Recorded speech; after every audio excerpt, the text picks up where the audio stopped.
And one of the most exciting projects is that Chris and I had an opportunity to talk to the leaders of Japan about, and now met with Korea last week, but a 800-mile LNG gas pipeline that would allow us to sell energy to our friends and allies in the North Pacific, our traditional World War II allies. Yep. And that helps raise money for the U.S. Treasury here, but it would be a game changer for the next 50 years for Alaska. Sir?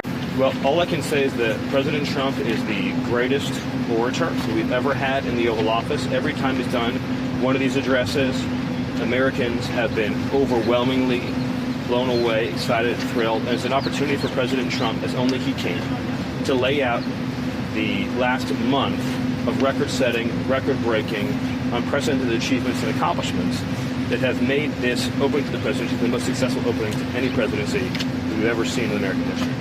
Remember, these tariffs were set because the border was wide open. We needed to close it, and we want our trading partners to close it. Why are we building a wall when the most important trading partner to Mexico and Canada is America?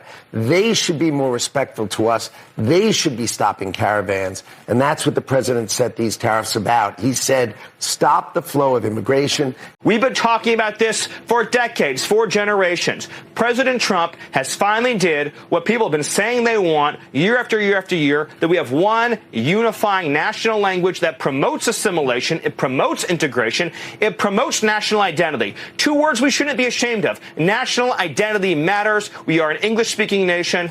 President Trump once again made history, and Americans can celebrate. The American people, in fact, have never supported President Trump more than they do today. Every single one of his policies, when you go down the list, to your point, the vast majority of Americans support those policies. You look at the recent polling that showed from Harvard-Harris that showed 77% of Americans support a full investigation into the waste, fraud, and abuse that our federal government has been spending their hard-earned tax dollars on. So President Trump has his finger on the pulse of the American public. He knows what they elected him to do, and he's committed to doing it. Just look at his first month in office, and you'll hear him talk about that in his joint address to Congress tomorrow night. All of the accomplishments across the board, from bringing foreign investments back here to America to create good-paying jobs.